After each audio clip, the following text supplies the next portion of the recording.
एक मनस्वी मूकसंवाद जागतिक पुस्तक दिनानिमित्त विचारमंथन। श्री S.D. वंजारी यांच्या एक मनस्वी मूकसंवाद या लेखाच्या आधारे जागतिक पुस्तक दिनानिमित्त पुस्तकांचे महत्त्व आणि वाचनाचा अनुभव यावर सखोल विचारमंथन।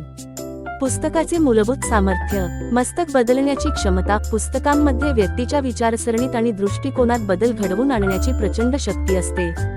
विचार संक्रमणाचे माध्यम, नवीन विचार, शोध आणि ज्ञान एका पिढीकडून दुसऱ्या पिढीकडे प्रभावीपणे हस्तांतरित करण्याचे पुस्तक हे एक महत्त्वाचे साधन आहे। वाचनाचा अद्वितीय अनुभव, संवेदी आनंद, गंध। पुस्तक उघडल्यावर येणारा विशिष्ट गंध मनाला एक वेगळीच अनुभूती देतो।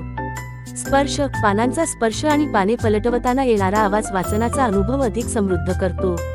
मानसिक ऊर्जा, लेखकाने शब्दांची केलेली मांडणी वाचकाला नवीन ऊर्जा देते आणि पुढील पानावर काय आहे याची उत्सुकता वाढवते।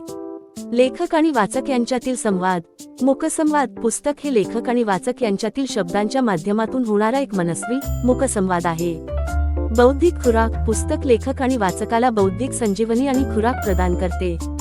बौद्धिक भूक आणि तहान, पुस्तकाशिवाय लेखक आणि वाचकाची बौद्धिक भूक आणि तहान भागू शकत नाही।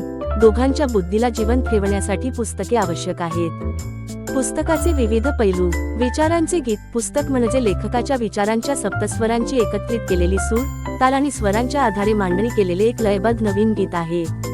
वैश्विक माहितीपट, पुस्तक हे विधात्याने निर्माण केलेल्या ब्रह्मांडाला विचारांच्या माध्यमातून मनुष्याच्या निमित्ताने ओळखण्याचा एक वैश्विक माहितीपट आहे।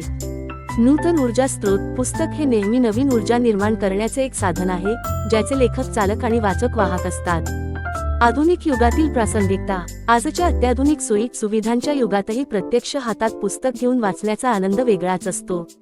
डिजिटल माध्यमांच्या वाढत्या वापरामुळे पुस्तकांचे महत्त्व कमी झाले आहे असे वाटत असले तरी पुस्तकांचा पारंपरिक अनुभव आजही अनमोल आहे।